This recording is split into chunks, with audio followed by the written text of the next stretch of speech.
এখন বাজে ঠিক 5:10, আমরা উঠে গেছি। পরীক্ষাটা বড্ড তাড়াতাড়ি, নইলে ভিড়ের রাস্তা নয়। যাই হোক, আয়ন ডিজিটাল। চলুন, আমরা রেডি সকলেই, শুধু দীপ রেডি না। ও খালি বাথরুমে যাচ্ছে, টয়লেটে যাচ্ছে, এই করে দেরি করছে। ওদের বলেছে ভেতরে একটা ব্রেক দেবে 3 ঘন্টার মধ্যে। তবে ওর বন্ধুবান্ধব বেশ কয়েকজন আছে, তারা প্রায় 5-6 বার ওখানে এক্সাম দিয়েছে। বলছে একটুও ব্রেক দেয় না, বাইরে বেরোতে দেয় না একবারও। আর 2 নম্বর, খুব চিল্ড এসি থাকে। বারবার বেরোনোটা বুদ্ধিমানের কাজও নয়। তো রেডি হয়ে একেবারে ফ্রেশ হয়ে যাওয়ার চেষ্টা হচ্ছে। আমরা এত তাড়াতাড়ি বেরোচ্ছি তার কারণ হচ্ছে নৈহাটি থেকে কল্যাণীর দূরত্ব বেশি না, কিন্তু এই শিল্পাঞ্চল সীমান্তের ট্রেন যদি মিস হয়ে যায় তাহলে আমাদের কল্যাণীতে নেমে ঘুরে যেতে হবে। আর যদি কল্যাণীর সীমান্ত ধরি তাহলে ইজি হবে। সেই জন্য সেই 2-3 ঘন্টাই ব্যাপার। কিন্তু আজকে কাছে এই একটা সুবিধে, চাদরটা পেতে বসবো, ওই জন্য একটা চাদর নিয়েছি। টিফিন আজ কিছু নিইনি, মিস্টার বিশ্বাস তো অফিস চলে যাবেন আমাদের দিয়ে, তাই টিফিন আর কিছু নিইনি। আজকে 3টে পরীক্ষা, বায়োলজি, ফিজিক্স, কেমিস্ট্রি। আর 25 তারিখে সিইউটির 2টো পরীক্ষা, গ্যাট আর ইংলিশ। আজকে দ্বীপের 3টে পরীক্ষা, ফিজিক্স, কেমিস্ট্রি আর বায়োলজি। বললামই, অনেকে 4টে সাবজেক্টও নেয়, আবার অনেকে 5টা সাবজেক্টও নেয়।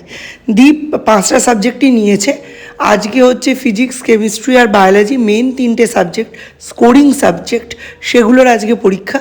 আর 25 তারিখ তো বললামই, গ্যাট আর ইংলিশের পরীক্ষা। ওই দুটোর নাম্বার কিন্তু এগ্রিগেটের যোগ হবে না, কিন্তু দ্বীপ যেহেতু ইংলিশটা ভালোবাসে, শুধুমাত্র ওই জন্যেই ও পরীক্ষায় বসবে। তাছাড়া আমাদের একটা এম আছে দিল্লি ইউনিভার্সিটির জন্য, সেটা যদিও ফুলফিল হওয়া নিয়ারলি একদম ইম্পসিবল, তাও দিল্লি ইউনিভার্সিটিতে কিন্তু ইংলিশটা লাগে, সে যে কোনো সাবজেক্ট নিয়ে ভর্তি হলেই লাগে। আর এখানে মিস্টার বিশ্বাস আমাদের শেখাচ্ছেন কিভাবে তাড়াতাড়ি ডেলি প্যাসেঞ্জাররা হাঁটে। দেখেছেন, সৌম্য নমস্কার করলো। এইভাবেই বাবা মার শিক্ষা, পারিবারিক শিক্ষা বাচ্চা কাচ্চাদের মধ্যে দিয়ে যায়। ওকে এখন আর বলতে হয় না, ঠাকুরের মন্দির দেখলেই ওর মাথায় এমনি হাত চলে যায়। এই যে আমরা যাচ্ছি টোটো করে, আমার মনটা কিন্তু সৌর্যর দিকে পড়ে রয়েছে, কারণ সৌর্য রয়েছে ওর আম্মা দাদার বাড়ি। সত্যি রেখা পিসি না থাকলে আমাদের যে কি হতো আমি ভেবে পাই না। এই যে প্রতিদিনই প্রায় প্রত্যেক মাসে 4 দিন 5 দিন এত বড় একটা সিবিএসসির বড় বোর্ডের পরীক্ষা গেল, সব দিন সৌর্য ওইখানেই ছিল। খালি একদিন সেই রেখা পিসির প্রচণ্ড শরীর খারাপ হলো, প্রচণ্ড বমি পটি এইসব হচ্ছিল, সেই দিনই খালি সৌর্য আমার সঙ্গে গিয়েছিল দ্বীপের এক্সামিনেশন হলে। তাও তো সেই ঘুরে বেরিয়ে বমি টমি করে একাকার অবস্থা। আর এই দুর্দান্ত গরমে যদি প্রত্যেকটা পরীক্ষাতেই সৌর্যকে নিয়ে যেতে হতো তাহলে আমি একেবারে নাজেহাল হয়ে যেতাম। যাই হোক, আজকে তাড়াতাড়ি ট্রেন পেয়ে গেছি। এই যে দেখুন, আস্তে আস্তে পেরিয়ে যাচ্ছি সমস্ত স্টেশন, এবং এখানে আমরা নেমে গিয়ে একটা চায়ের দোকানে গিয়ে ঢুকলাম। উদ্দেশ্য একটু চা পানের বিরতি। হ্যাঁ, বিস্কিট দেন। হ্যাঁ হ্যাঁ, দিন দিন।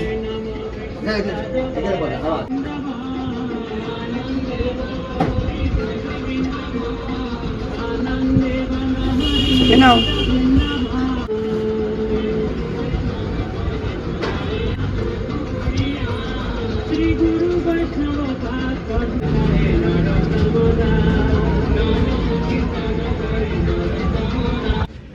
আমরা উল্টো দিকে নেমেছি, তাই এখান দিয়ে ক্রস করে ওই দিকে যাব।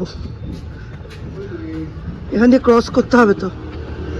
আমাদের ওঠার অভ্যেস থাকলেও দ্বীপের তো এত সকালে আর ওঠার অভ্যেস নেই, ওর খুব ঘুম পাচ্ছিল। আর আমরা এক্সাম সেন্টারে পৌঁছে গিয়ে তারপরেই দেখছি একদম কাছে, স্টেশন থেকে কোনো দূরত্বই নেই। এই যে দ্বীপ পার হয়ে গেল, এরপর আমি মিস্টার বিশ্বাস দুজনেই গেলাম, গিয়েই দেখছি এক্সাম সেন্টারে ঢোকার পারমিশন দিয়ে দিয়েছে, চেকিং খুব তাড়াতাড়ি কমপ্লিট হয়ে যাবে। আর এখানে সিট অ্যান্ড রুম অ্যালোকেশনটাও দিয়ে দিয়েছে, সেটা মিস্টার বিশ্বাস আর সৌম্য মিলে দেখে নিল। তবে এটার দিকে একদিকে ভালো যে সৌম্যকে ব্যাগটা নিয়েই ঢুকতে দিয়েছিল, সৌম্যকে ব্যাগ আমার কাছে রাখতে হয়নি। ওরা একটা আলাদা রুম অ্যালট করেছে এবং সেখানেই সবাই ব্যাগগুলো রেখে যাচ্ছে। এই যে সৌম্য আস্তে আস্তে দেখুন ঢুকে গেল। এরপরেই শুরু হলো আমাদের একদম বোরিং টাইম। মিস্টার বিশেষ একটু থাকবেন, তারপর সৌম্যর পরীক্ষা যেই শুরু হবে মিস্টার বিশ্বাস সেই সময় বেরিয়ে যাবেন। আমি এই সময় রাস্তার উল্টো দিকে থাকা এই নার্সারিটার দিকে তাকাচ্ছিলাম আর ভাবছিলাম এদের বোগেনভিলিয়ার কালেকশনটা জাস্ট ওয়াও। দেখুন, আপনাদের সঙ্গে শেয়ার করেছি কল্যাণী শিল্পাঞ্চলে নেমেই আপনারা এই বোগেনভিলিয়ার নার্সারিটা পাবেন। এর সামনে থেকেই হয়তো বোগেনভিলিয়া নিয়ে কল্যাণীর এই কলেজটার সামনে এত সুন্দর সুন্দর বোগেনভিলিয়া লাগানো হয়েছে। আর বোগেনভিলিয়ার তো সবিশেষ যত্ন লাগে না, অল্প যত্নেই বোগেনভিলিয়াগুলো পুরো ফুলে উপচে পড়ছে। তবে যে শুধু বোগেনভিলিয়া আছে তাই নয়, এর সাথে কিন্তু একটা ডালিম গাছও আমি দেখতে পেয়েছি। এই দেখুন ফুলটা কি সুন্দর লাগছে না? এই ফুলগুলোকে পেরিয়ে যেতে যেতে ভাবছিলাম কখন একটা ডাল ভেঙে ব্যাগে পুড়ে নেবো। যাই হোক, প্রচণ্ড গরম, সাংঘাতিক হিউমিডিটি। এই সময় আমি যখন বসে আছি এবং হাওয়া খাচ্ছি সেই সময়টায় টেম্পারেচার দেখাচ্ছে 37°C। তার মানে ভাবতে পারছেন এখানে বড় বড় গাছের তলাগুলো বাঁধানো ছিল, সেগুলো বুক ঠিক ঠিক করছে লোকজন। কত ছেলে মেয়ে যে পরীক্ষা দিচ্ছে তার কোনো মানে নাম্বারের কোনো জাস্ট অগুন্তি। এখানে বসে একজন গীতা পাঠ করছিলেন আর তার পাশে বসেই আমি খবরের কাগজ পড়ছিলাম। যাই হোক, একটা খুব সুন্দর গল্প পড়লাম। গল্পটার নাম তো দেখতেই পাচ্ছেন, পুষ্পান্ন। অ্যাকচুয়ালি জগন্নাথ দেবের ভোগের একটি মেনু হচ্ছে পুষ্পান্ন, 56 ভোগের একটি অংশ। তো এটা নিয়েই গল্পটা। একজন প্রেমিক প্রেমিকা, এক জুটি বলা চলে, তারা প্রেম করার সময় ছেলেটি মেয়েটির কাছ থেকে এই পুষ্পান্ন ভোগ কীভাবে রাঁধে সেটা শিখে নিয়েছিল। কিন্তু কালচক্রে তাদের বিয়ে টিয়ে হয়নি। মেয়েটির পরবর্তীকালে একটি বড়লোক বাড়িতে বিয়ে হয়ে যায়, তার তখন আর কিছুই করার ছিল না। অনেক বছর পর সে তার নাতি নাতনি নিয়ে বাপের বাড়ির অংশটা দেখাতে এসে দেখে ওখানে একটা বিশাল বড় রাস্তার ধারে একটা সরাইখানা রয়েছে, রেস্টুরেন্ট টাইপের। সেখানে খেতে গিয়ে বলে যে আমাদের এই রেস্টুরেন্টের যে বেস্ট ডিশ সেটা সার্ভ করুন। তখন মুখে দিয়েই মেয়েটি চমকে ওঠে যে এটি তারই বয়ফ্রেন্ডকে শেখানো পুষ্পান্ন ভোগ। নাতি নাতনিরা জিজ্ঞাসা করে জানতে পারে এই রেস্টুরেন্টের যিনি মালিক ছিলেন তিনি অলরেডি মারা গেছেন এবং তার এই মেনুটা কখনো না পাল্টানোর নিয়ম দিয়ে গেছেন। রোদ্দুর, আর তার মধ্যে এই যে ছাতা মাথায় দিয়ে আমি এখন যাচ্ছি টিকিট কাটতে।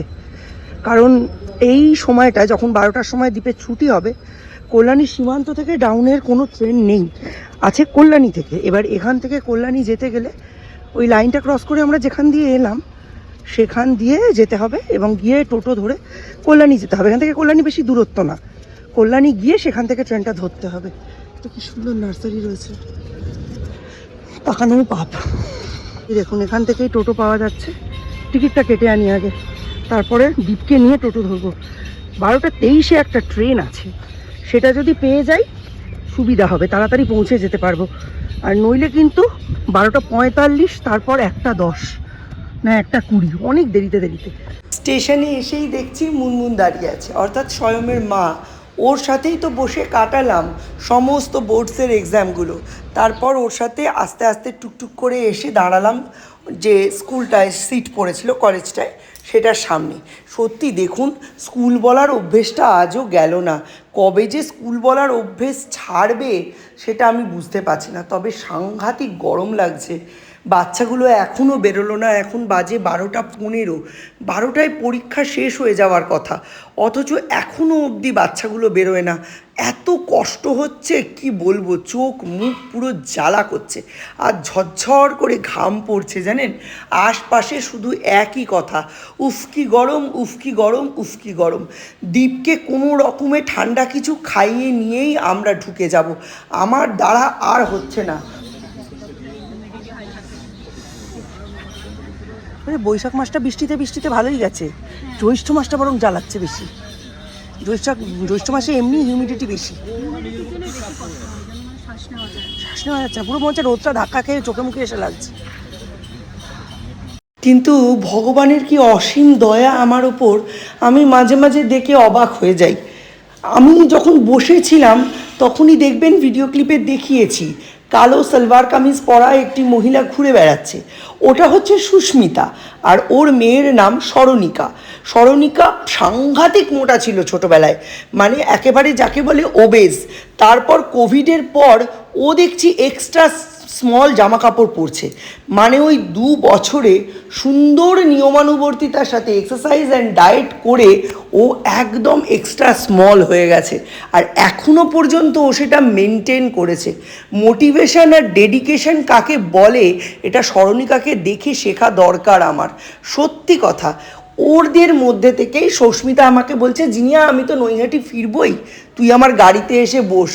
আমি শুধু জাস্ট একবার বলেছি, তারপর বিশ্বাস করুন আমি প্রচণ্ড লোভী আর স্বার্থপর মানুষ, আমি এই সুবর্ণ সুযোগ আর হাতছাড়া করতে পারিনি।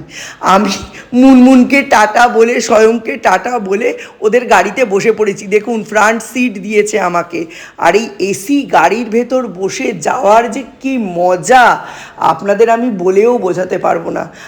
এইখানে সব গল্প হচ্ছিল, বাচ্চা কাচ্চারা কী স্ট্রিম নিয়ে পড়তে চায়, কি তাদের ইচ্ছে, আমরা কি প্ল্যান করেছিলাম, তার মধ্যে কোনটা মিলছে কোনটা মিলছে না, কোন কোন ঘাটে আমরা কবার ডুব মেরে মারবো পরীক্ষা শেষ হলে। সত্যি বলছি বাচ্চা কাচ্চাগুলো হয়রান হয়ে যাচ্ছে। চলুন নৈহাটি পৌঁছে গেছি, আর ব্লগটাকেও লম্বা করব না, নতুন একটা ব্লগে আবার আপনাদের সঙ্গে দেখা হবে। ততক্ষণের জন্য tata, bye bye, good night.